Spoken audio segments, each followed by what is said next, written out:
So every third Thursday of the month, we will have a town hall focused we also want to encourage all of those listening, if you haven't already, to if you're a part of an organization, a ministry that does reentry work, if you will go to catholicprisonministries.org, and there you can enter in your ministry information and give us a greater awareness of your existence so that we can help you in networking with other ministries and organizations throughout the country. That would be a big help. So again, just go to catholicprisonministries.org and log in more or less the information that with your ministry and your organization as it relates to reentry, well, to any prison ministry or reentry ministry. Today we will go up right at least my time, 1:55, 12:55 Central. So we will end 5 minutes before the hour. Also, just a little bit of housekeeping here. If you have any comments or questions, feel free to go to the chat section at the bottom of your screen and just enter in your question, comment, and then share it. Really, you can share it with everyone. If you have a specific question to either myself or Tom, then you can address it to either Tom or myself. So, kind of without further ado, just a very brief introduction of myself, and then I will hand it over here to Tom Bosley for an introduction and kind of a little bit more of sharing about his work there in Chicago.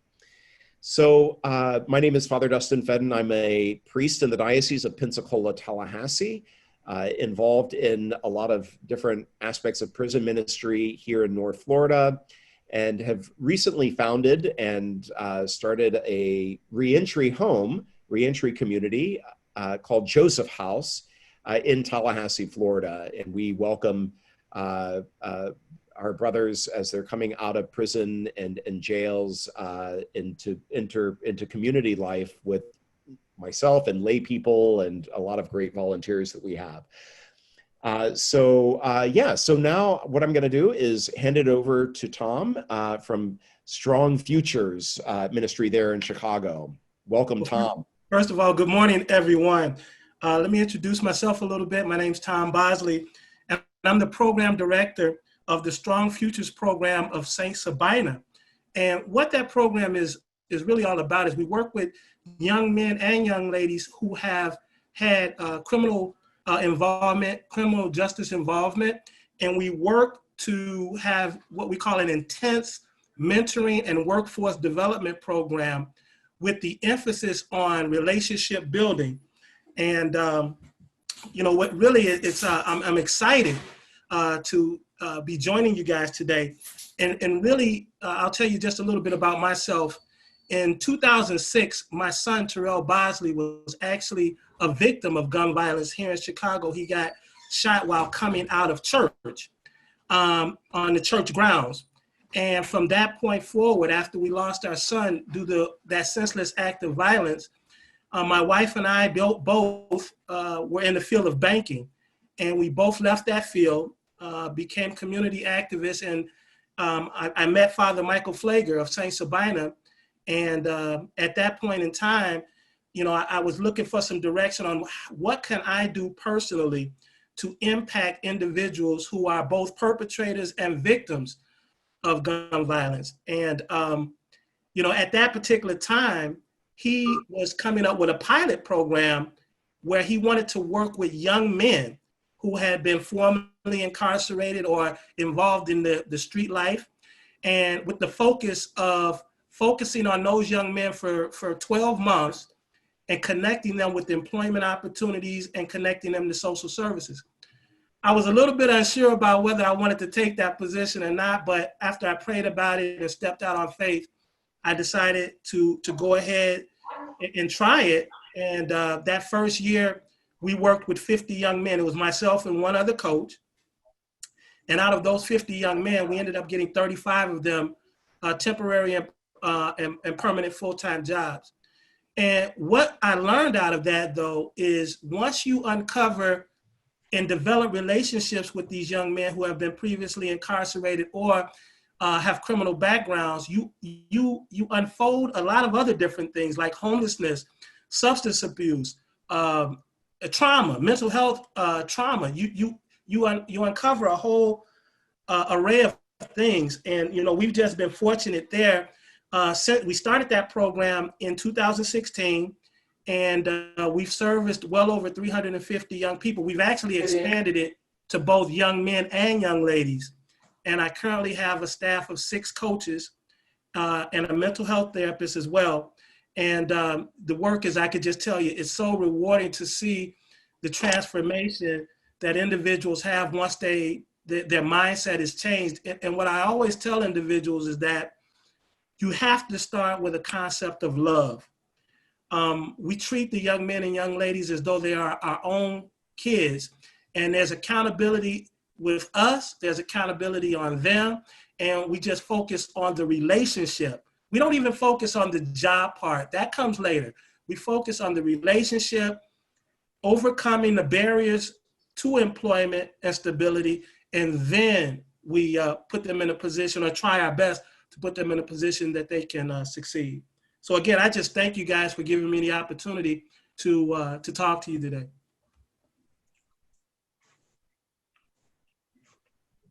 Thank you, Tom.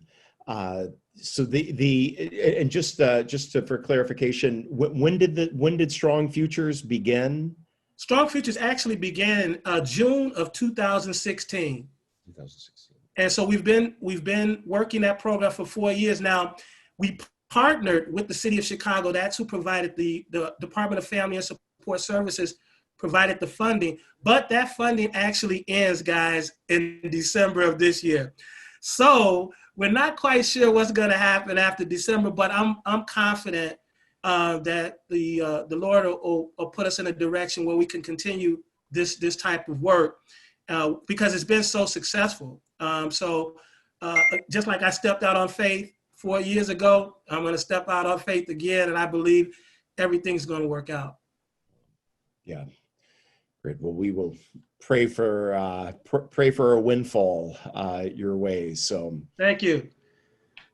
Okay. Well, and if I can just ask you, you mentioned Saint Sabina and the parish there. How involved is the community there with Strong Futures? Because it sounds like, I love your relational approach, and it seems like with the number of people that you're working with, that you really need a good yes. community of people, of outreach. Yes, there is a direct outreach with the community because all of our participants within this program reside in Auburn, Gresham, and Inglewood and the south sides of Chicago. So it's imperative, the approach that we have, and I'm thankful that we have Father Mike Plager because he's he believes in taking the message outside of the walls and into the community. And the community has definitely bought into the love, and they feel it. And when they work in partnership with the church, it just makes it, it's just the church is seen as a big resource center. Right. Okay, Tom, we've got a question here for you from Linda. Linda asks, are you incorporating any restorative justice practices in Strong Futures? You mentioned a relationship that resonates with restorative justice thinking. Yeah, and I tell you, what we did is, first of all, when our individuals, especially the young men that have recently come out of the prison system that we work with, because we work with individuals ages 18 to 24. The first year we worked with 18 to 28, but what we do is, the first thing we do is we sit down with the young man or young lady with our mental health therapist, and we assess the person to see exactly where they are mentally and what's some of the things that they've experienced in their background. We get full criminal background reports on the individual so that when we try to connect them to employment opportunities, we work with employers that are specifically going to work with us as a program, knowing the individual's criminal background, and they give our guys what we call a second chance, provided that they went through our program from anywhere from 3 to 4 months with the intense mentoring and the workforce development, then many of them transition right into an employment opportunity. I would love to give you an example. We have one young man who had a gun charge, serious weapons charges in his background when he was 19 years old. We embraced the young man. He went through the program. He was receptive to the intense mentoring that we gave him, and in addition to the workforce development. And now that young man is a project manager here in the city of Chicago, taking care of his young daughter, has his own apartment, his own car. And what he's done is he's referred young men that used to run in his particular gang to our program so that we can try to help those young men as well. So it's it's amazing. And it's word of mouth. When someone feels good about themselves and they're able to take care of their families, they want to spread the word. Because what we've learned is, there's a lot of misconceptions about our young people that have had experience with the justice system, that all they want to do is not work or commit crimes. And that's not necessarily the case. It really depends on some of the surroundings that they've been exposed to and the things that they've been exposed to early in life. And I always tell individuals, I was blessed to have 2 parents that cared about me, made sure, I was stayed on the straight and narrow, but not everybody has that opportunity. And if you give these young people love and you support them with the things that they need to overcome some of the barriers that they have, the majority of these young people can be and will be successful. That's been my experience as well, Tom. So a few questions here that are coming. Where do you get the names of the individuals coming out of prison? How do you connect with those that are coming out of prison? Or do they all live in that neighborhood? Are they all living near St. Sabina's? That was one of our biggest challenges originally. Now we've partnered with the Cook County Jail here, and we work with Tom Dart's office and one of the units. When individuals come out and they know they live in our community, they will send us the name or make the connection, have us make the connection with that individual. But I will tell you, the majority of the young men that we've dealt with have actually come in through word of mouth. We also have relationships with probation officers. It's not just one place. We get it from wherever we can. And referrals. Church members who know that their son or daughter recently got out of jail, they send them our way. And so it's really a broad-based approach to trying to get these individuals. But what we're trying to do now is really be more systematic with the relationships between the criminal justice system and the departments here in Chicago, so that we can connect the right people to the program. Those that the highest risk of violence and those perpetrators who just got out, we want to be able to connect with them right away. So it is a challenge. Yeah. And another question, Tom, is how do you help with housing? That's another good question. We have individuals on our staff that have actually lived in the community and they've used their different networks. Like we have one of our coaches, he was formerly in real estate. So he had built relationships with different landlords throughout the Auburn, Gresham, and Inglewood community in South Side.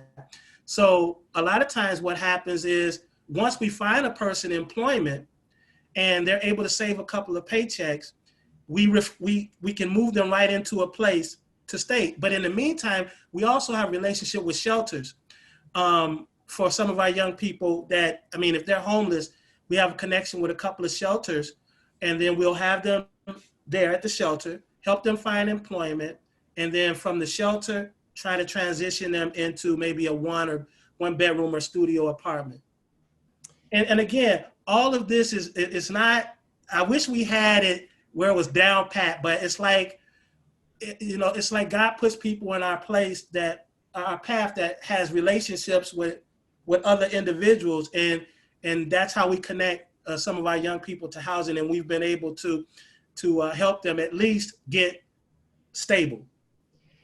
I found that doing reentry work in a city much smaller than Chicago, in Tallahassee, the most kind of precious gift you can have is networking and Yeah. building those relationships with different community members to help those get in better housing, better jobs, whatever. Yeah, and we just recently developed a resource book. This was something we just, after even 3 years of running blindly, we've developed a resource book where now we can go to this resource for housing. We can go to this resource for mental health. We can go to this resource. So it's other individuals that are out here doing the work, and they're looking for the clients, and we have the clients, and we just have to make the connection. So another question here from Lou is, Lou says that he hopes that the issue of reading literacy is addressed. He says, we find that many are reading below the 6th grade level. We test each returning citizen for literacy before they even begin the programs. I'm so glad you brought that up. We found out early that first we wanted to just give the guy a job, right? We thought that was the answer. But what we realized was some individuals did not know how to fill out an application, had trouble reading. And so what we did then, we had to take a step back and say, okay, let's connect these individuals. And on our campus, we have a GED program where individuals can get individualized tutoring at St. Sabina through the GED program.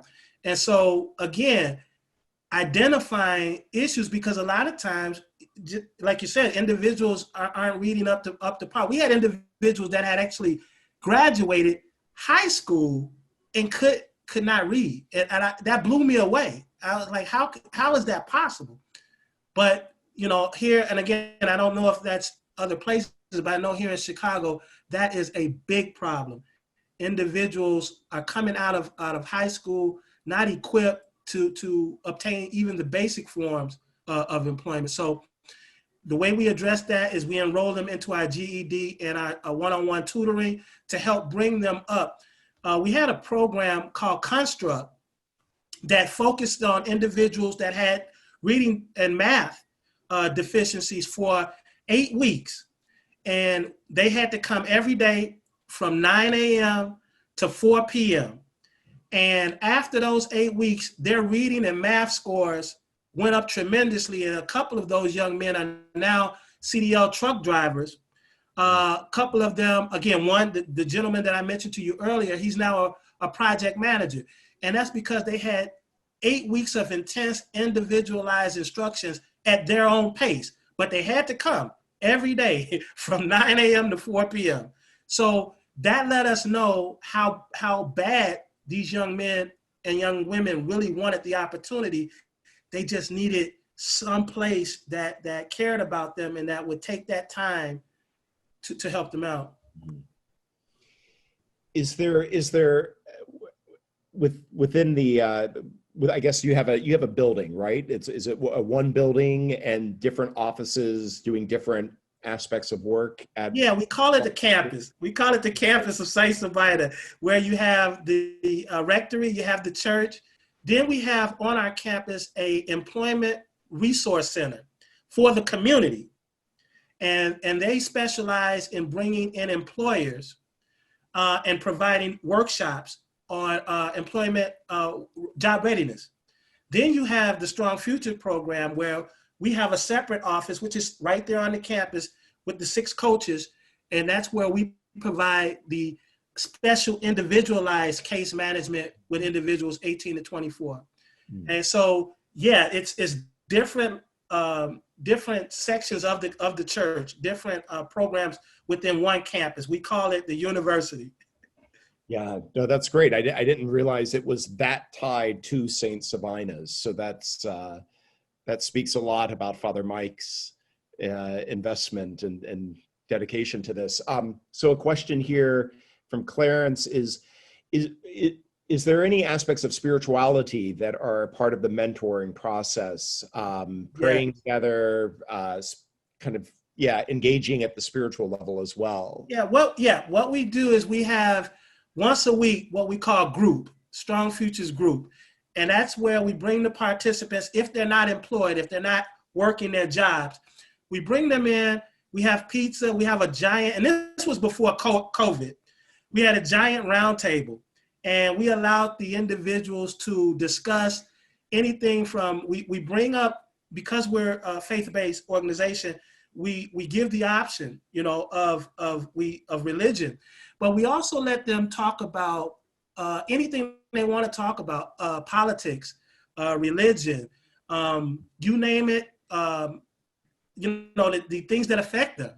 And we invite them. We always invite them. We never end a session without inviting them to the service. And we've had a couple of young men that actually joined the church, you know, because they didn't have, first of all, let me just say this. A lot of individuals had no concept of what God or Jesus Christ is, right? They're just trying to survive day to day. Mm-hmm. So once you develop a relationship with them, then it gives you the opportunity to introduce them to a spiritual base, you know. And like I was telling you a little earlier, before I'm a Baptist, right? And I was belonged to a Baptist church. Then when I started working at St. Sabina, now I go to both the Catholic service and the Baptist service. I pay tithes at both places. And I always joke and say, I'm going to get in the shortest line when it's my time. No, that's, yeah. And you know, to me, what I love about this is that it's, you're putting the needs of the individuals first and allowing them to kind of almost teach you all, well, what's the next step after that? Once they know they're loved and accepted, then you can kind of go from there. Yes, that's essential. We started that with love. Without that, because the individuals can tell if you're not genuine and you're not genuinely concerned about their welfare. So once you get to know them, but with that comes your phone rings 24/7, 24/7. But you know what? I just thank God that I'm in a position where I'm able to help try to stem this violence that's happening here in the city of Chicago, because some of the young men and young ladies that I deal with were definitely perpetrators of this violence, and many of them were victims of violence. And instead of going back out and retaliating, they've now embraced a different way of life. So there's another question that we have here from Patrick. Do you use an application? I'm guessing, right, Patrick? Yeah. Do you use an application? We have what we call our case managers / navigators, and we came up with the term navigators because they're navigating the young people through life. And there's an intake form that they all fill out when they come in. And then once we get the intake form, and then we try to get as much information as we can. If they don't have identifications like social security cards or IDs, we assist them in obtaining those items. Then once the intake is done, then we have a part-time mental health therapist that comes once a week for 8 hours that day, and she does individualized assessments on individuals as they come into the program, so that we can ascertain where they're at, you know, what's some of the things that they have experienced. And then from there, what we try to do is connect them to other sources, mental health resources outside of St. Sabina to help our young people. So yeah, there is an intake process. Intake process, right. And then Lou also asked, although I see here that it was already shared, but would you share your website and phone contact information so that your phone can ring all the more? Well, you can definitely reach me at the main office of St. Sabina, which is 773-483-4300. And the website, I think I see it already up there. If you go to St. Sabina's St. Sabina's page, there's a section that says Outreach Strong Futures. And that was 773-483 4300. 4300. Okay, great. Okay, Yes, yeah, I think this is to just echoed. I'm sure with all of us here, so grateful for the gift of you and your wife and all the work that you're doing for the church and the community there in Chicago. So we've got another question here. Okay, yeah. Are there opportunities for individuals associated with St. Sabina to volunteer as mentors with the individuals? Yes, yes. Although we have a staff of 6, we always welcome individuals to come by because everybody has different walks of life, and they can bring a different gift of something that we don't have. Like before, I was never in this field. Again, I was a commercial lender, believe it or not, and so I never in a million years thought that I would be doing this.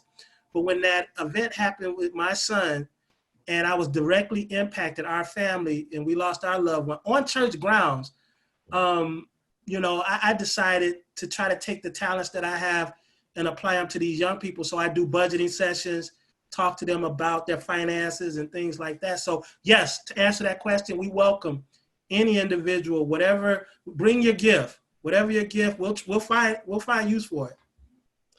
Yeah, that's, this is where I again, I mean, to me, the work that we do here, it has to be lay people. It has to be parishioners involved, other community members, walking, accompanying, getting to know those that are coming out, because I see them as being the ones that introduce them to a wider kind of network and community of people, to really, to surround them. So let me ask. I'll ask one quick question, and then I see we got another question that just popped up here. But let me ask you, Tom, what with the degree of your engagement with this this ministry, what do you all not do presently, but that you dream that you would have the resources to be able to do? If there was a kind of a 2.0 version of this, what do you see as kind of a critical next step for intensive reentry ministry? I would like a better network of getting the individuals that are recently incarcerated directly in line with the program. I would also love to have a one-stop shop where individuals can come and they can get resources for housing, they could get resources for mental health, they could get resources for, we have the employment resource, but if we could get a one-stop shop, in my mind, a fantasy, a true campus that has all of those things that can help individuals who have recently been released to re-engage in the community and be successful, lead them on a path to be successful and take out the frustration and the burdens. That would be my dream. A one-stop shop, yeah. And there's nothing like that on the South Side, or no? No. Okay, so we have another question here from Lou. Let's see. So our classes have a key focus as they begin programs with the focus on beginning to heal, and it starts with facing the trauma of prison and return to family and community. This leads into behavioral morals, ethics, and life skills. And then he asked, Tom, do you address these trauma issues? Not as well as we would like. Again, we're really hitting just the basics. When an individual, we've had several individuals that have returned, young men that have returned, and when our mental health therapist sits down with them, thank goodness she actually came from the prison system. She was actually a mental health therapist previously before she joined our network. So she had experience with dealing with individuals in prison that had experienced trauma. So when they come out and they meet with her, she does the assessments, and the assessments are not just one time. It's ongoing. It's ongoing. We set up appointments for those young men to try to address some of those traumas and things that they faced when they were locked up. Because, I mean, some of the stories that, and I'm sure some of the stories and things that these young men have been exposed to, and young ladies as well, is It's just terrible. And so we try to do it, but unfortunately, that's not our level of expertise. We just, again, we assess, and then what we try to do is get that person to the next organization that can focus and help him or her much better. Right, right. Yeah. Let's see. Okay, so do you see your specific clients and ministry as being very local and community-based? In other words, is a strong futures needed in multiple communities of such need? Yes. For the last 2 years, we operated in 2 areas of the city, Auburn Gresham and Inglewood. And I can tell you, if this model was in the other high-risk communities, I believe you would definitely see a reduction in the recidivism and the ongoing violence, gun violence that you hear about and read about on a daily basis. One of the biggest tributes that I got was one of our young men who was heavily involved in gang activity came back and said that his area was a lot less, that it was much more quieter, and that the shootings had stopped. And I asked him why. What was it? And he says, Tom, a lot of the guys are now working. They're now working. Hmm. And so that struck me.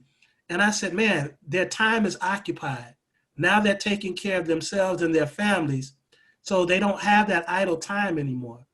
You know, so yeah, I wish it was a model that could be developed and placed in other communities. Great. Yeah. So another question here. What is your relationship with the organization that releases the individual? Case management reports. Are most of your individuals coming out of prisons, jails, or detention centers? No, the majority of our young people are coming right from the community. And again, as I explained a little earlier, a lot of individuals who have been released actually refer their friends, their relatives, to us. But we do have some relationship with our sheriff's department here, Cook County Sheriff's Department, where we've gotten some referrals from individuals from there. But the problem with that is a lot of times they don't know when the individuals are going to get out, the exact time, and they don't know, you know, the area. I mean, we specifically are working with guys in Auburn Gresham, but you got guys that live in other areas of the city that need these services, but unfortunately, they can't come to my area because of, you know, the gang ties or whatever. They can't cross boundaries. Mm-hmm. So that's a big problem. That's a big problem. I'm just out of curiosity because there's a lot of overlap with what you're doing. Have you taken any, insights or inspiration from Father Gregory Boyle's the homeboy industries in Los Angeles? No, actually, I have not. I'm gonna have to do some research. To be honest, I've been so busy just trying. Of course. Yeah, no, the reason I mention it is just because of the basically it's kind of intervention and gang work and gang communities, I guess, and intervening and getting guys out of gangs, and the critical issue is getting meaningful work, valuable work. Yes. Which for me, I there's nothing more tragic when I walk with a guy who's just gotten out of prison.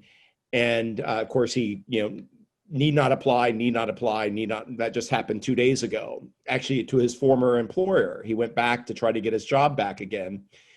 And he was beaming. He was just thinking, it's going to work. This is great. And he got into the office at this dealership 2 days ago. And the guy told him, there's no way that he can take it back. And then that was like a 5-minute meeting. And it was crushing, of course, because then what oftentimes happens, and I've seen this too, guys then get jobs at, fast food places or whatever, and it's kind of like slave labor. I mean, they need to just simply be grateful that they can have a job. But that's not meaningful work that occupies time and the best sense of the work. One of the things that Father Mike has done and made a point of, he doesn't even invite employers to the campus that will not employ individuals with criminal backgrounds. We don't, because that used to be the biggest frustration of our participants. So now we don't even engage with employers that refuse to hire individuals that have had previous criminal backgrounds. And what we've tried to do now is we provide the criminal background report before we have the individual even apply and say, hey, is this something that you can overcome?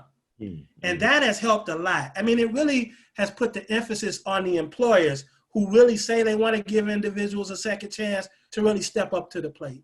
I mean, right. I have an individual who has a college degree, got straight A's, and because he had a misdemeanor robbery when he was 19, is having difficulties finding a job. And here's a kid that finished college straight A's and has been on the straight and narrow, and was just actually got in a car with some individuals, didn't know what they were going to do, but they did it. He was there. And now you would think this kid did something terrible, and he's marked almost for life. But we're fighting on his behalf to get him into a management program because he deserves it. Right. Well, that's God bless you with that work, which can be very difficult. Yes. Another question here: how does your work compare to the ministry, the work Father Kelly is doing at Precious Blood Ministry of Reconciliation? Again, I don't know exactly what he's doing, so it would be hard for me to answer that question.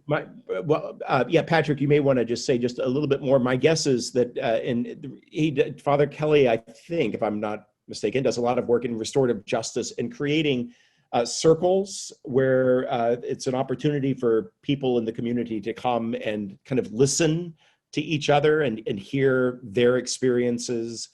Are you familiar with that practice at all, Tom? Yes, actually I am, because the Department of Family and Support Services actually did connect us with a ministry, and I just don't remember the name of it right now, where that's how we learned to do our peace circle. Individuals who were out, had recently been released, this was an older population of men and women. They would come together in a circle, talk about their experiences, and it was really a pep talk where individuals were able to express some of the pitfalls that they've had, but it was always ended in words of encouragement. Mm-hmm. And it allowed them to share the things that they've experienced since they've been out. So we took that concept and just brought it down to a younger population, 18 to 24. And that's how we came up with our group. That was the emphasis. So yeah, I'm familiar with that. Okay, yeah, no, that maybe we'll have time to hear a little bit more about some of your experiences with that. We've got, let's see, Clarence here asking, what are the ages of individuals that you work with, 18 to 24? Is that right? Yeah. Originally, when Strong Futures first started, the first 50 guys were 18 to 28. Mm-hmm. Then the city reduced it and said, no, we want you to just focus on guys that are 18 to 24. So we're currently working with young men and young ladies, 18 to 24. Okay. But again, this program, Strong Futures, as it is in its right now, will end in December. And so we recently were awarded a grant for a program to work with individuals 14 to 24. But it's a little bit different from the Strong Future model. So, I'm going to see how that works, because that's a younger population. But we've already made connections with the Illinois juvenile justice system to get that referral base of those young people. Well, that may answer some of the question here that continues. Have you tried to work with county corrections or state correction departments for referrals of individuals that live in the neighborhood? Yes, and as I mentioned a little earlier, the challenge there was they didn't know a lot of times when individuals were getting out. It's not like a set time, and our recruiting period was from January up through June. So a lot of times you don't know when the person's getting out. So we were only able to get a few young men and young ladies from that connection. Mm-hmm. Okay. And then another question here is, let's see, I have after an individual graduates from the program, you place them in a job, then what sort of follow-up happens, and typically for how long? Do you have plans to help them with higher ed and college? Let me tell you how it works. You graduate, you become an alumni, but they never leave. Yeah. Each of my case managers, navigators are supposed to work with 16 young people, right? They probably each have 30 because when an individual graduates, you got to remember the relationship never ends. So the program may say you're done with these young people after a year, but the relationship that you've established, I'm still talking to guys that I met 4 years ago. And they'll come to me and say, Tom, I just recently lost a job. Can you help me with employment? And I'm like, sure, we can help you. Come on. We dust them off and get them back going again. So to answer that question, it never is. Right. Amen. On paper, it does. And they tell you, you got to concentrate on another set of young men and young ladies. But I can just tell you from experience, it doesn't end. Yeah, that's been my experience from the moment that we meet. Typically, I realize this is for life.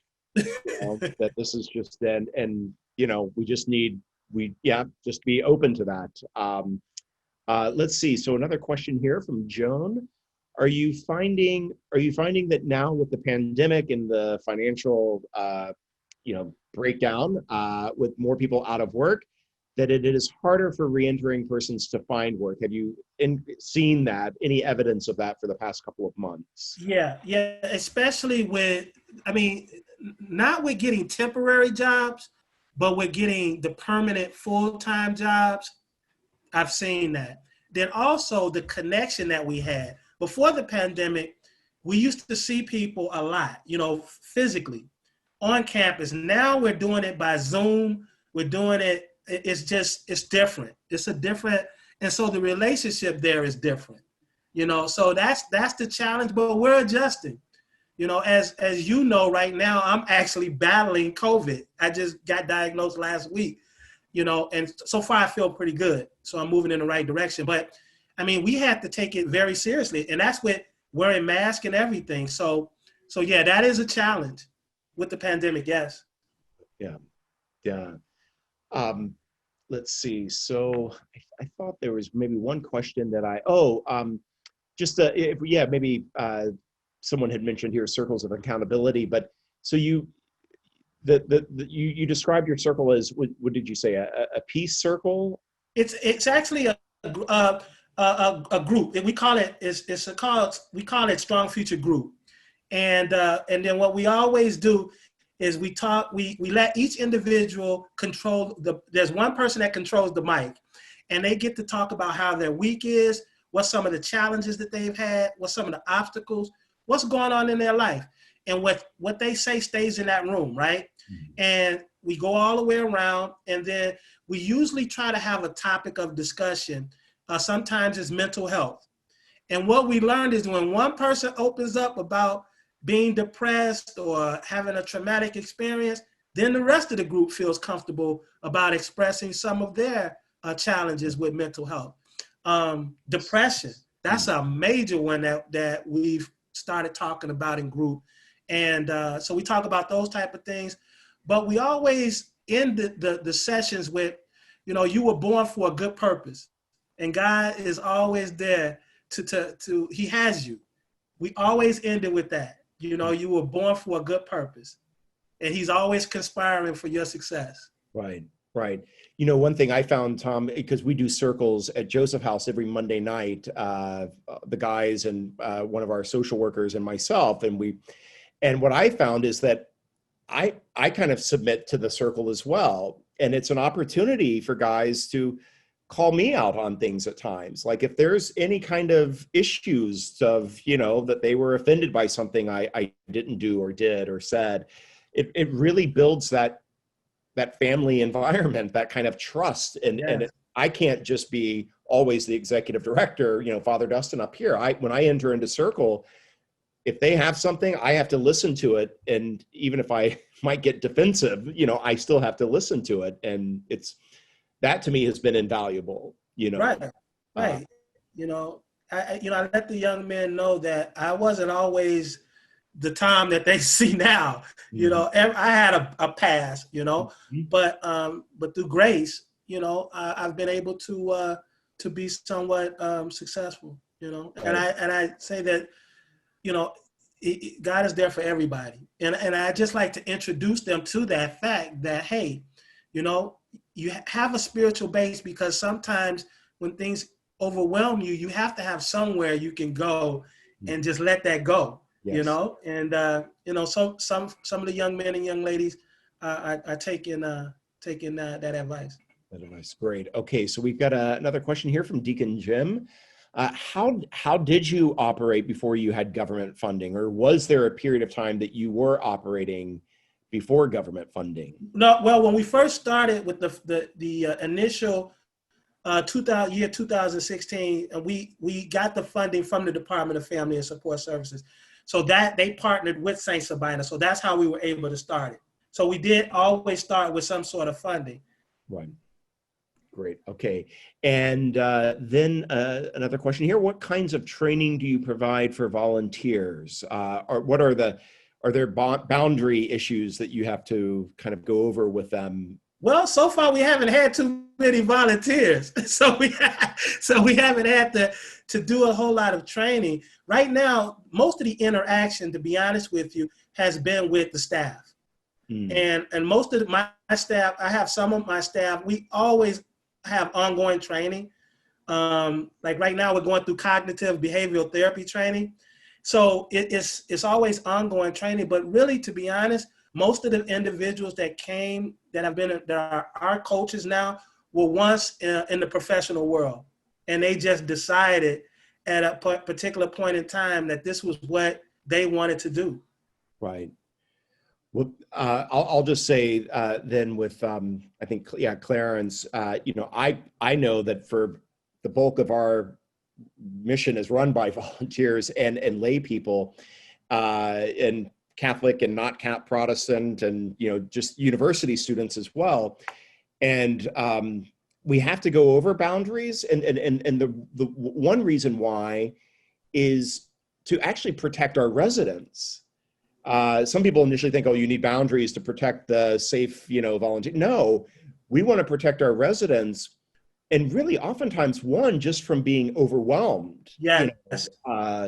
because when there's a lot of support, even that I found that can be overwhelming, and it really is something that I believe freedom is gradual.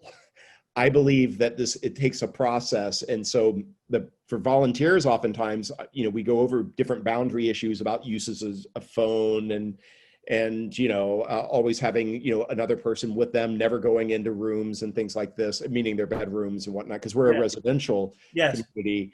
But at the end of the day, I found that the boundaries are as important for the residents as they are for the volunteers. Yeah, I agree. I totally agree. Let's see. So there's another question down here. Do you limit group sizes for your classes? Yes. Matter of fact, we don't even have the classes right now since the pandemic. When individuals come into what our Strong Future location, there's a temperature. We take first of all, there's sanitizer right at the door. You have to come in and you have to have a mask. If you don't have a mask, we provide a mask, and then we take your temperature. And then each one of my coaches have their own office.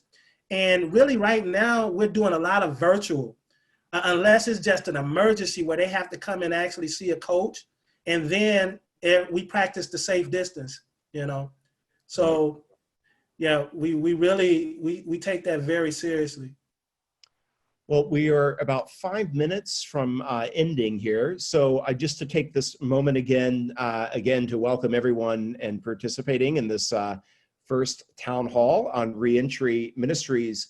And we're, again, just inviting you to go to the website catholicprisonministries.org so that you can upload your information about your different organizations and ministries. So please, if you haven't done that already, please do so. That way, again, to help us all kind of network and find out a little bit more about the different ministries out there. So we got 2 more questions, and we'll probably have to, these may be the last 2 questions.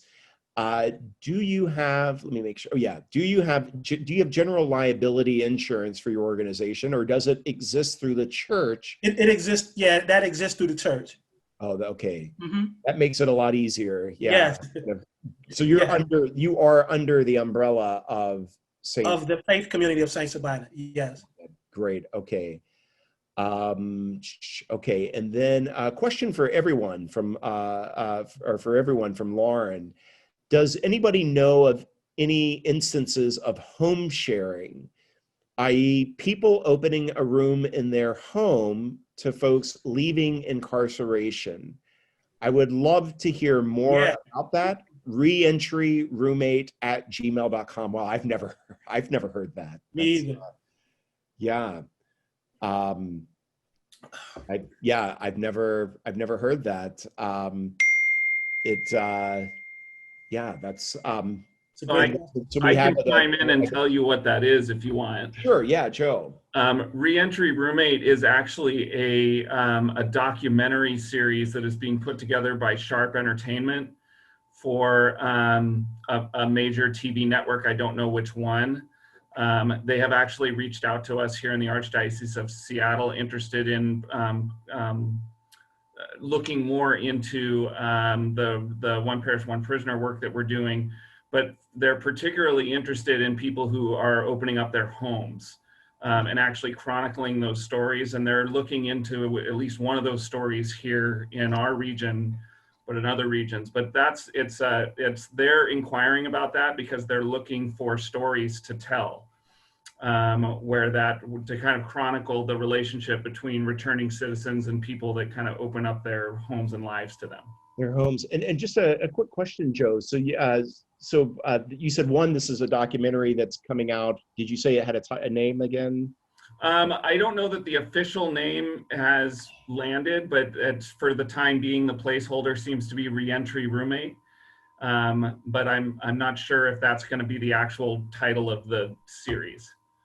Great. And I know we probably don't have time now, but I'd love to hear more about the One Parish, One Prisoner concept. For sure. That, it reminds me of Dunkirk, the idea that everyone getting into their boats and rescuing the guys coming off the island, that there's a sense about if parishes, if faith communities would adopt, and I'm not sure that's what that is, Joe, but, the idea of parishes taking on the responsibility of welcoming the strangers back into our communities. What a powerful sign of the universal church that would be. So thank you so much, Tom, really, for all the work that you do in Chicago on the South Side, and for the community there, for being a light to all of us in terms of the what it means to do reentry ministry, which I believe is should always be relationship first and foremost. So we pray for your health, and for your wife's health, and Thank you. And really we pray for that windfall too of resources coming your way for the new year to continue doing the Lord's work there. Yes. So again, thank you everyone for joining us. We have to get off right now, but we will do this again next month, every third Thursday of the month. So see you all soon.